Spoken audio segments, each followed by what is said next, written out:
हाँ जी संगियों 12 मसाले लेके चालू वाह वाह वाह क्या कहने हाय हाय हाय हाय पानी मुँह जो आया उसी ने नहीं जी क्यों नहीं आना ने खट्टी पैसी तो और ज़बरदस्त काम बन सी ये जी बड़ी पुरानी टेक्सटाइल सौगात है और शहर तो मैं नहीं पता लेकिन पिंडी शिंडी भी कोई नहीं इस्लामाबाद भी कोई नहीं करे तके मिलने आने लेकिन उसे एक चालू तो बिल्कुल नहीं मिलने ये तो मिलने टेक्सले च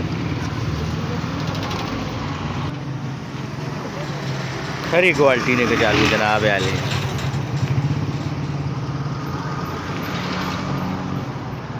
अच्छा जी आप इस्लामाबाद से आए हैं जी अबूज़र साहब, वो ये उधर नहीं होते कचालू? कोई नहीं जी, उधर कोई कचालू का नामो निशान भी नहीं है, ये इधर ही होते हैं। जब भी आते हैं तो टैक्सला से खाते हैं कचालू। तो ये जनाब इस्लामाबाद से कचालू खाने आए हैं माशाल्लाह। अबूज़र साहब हैं जी हमारे साथ मौजूद इस वक्त। तो ये बनया में मन संगियो माँ भी उर्दू बोलनी पैगी तो उत्थे उर्दू ही बोल लेना। मैं जरा अपनी ज़बाना च गप शप करना होना, उर्दू काटी बोलने हम। अरसा हो गई कचालुआ च 30 साल हो गए माशाल्लाह, काफ़ी तजर्बा है जी। अला इन्होंने भी कुछ सीज़न शीज़न होना है, किसी सीज़न होना है ना?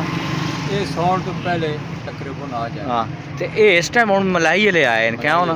मलाई वाले जेड़े आउट सीजन होने तो ज़्यादातर छले छले होने इतना मज़ा नहीं होना। हाँ सही मज़े ना होना बिल्कुल।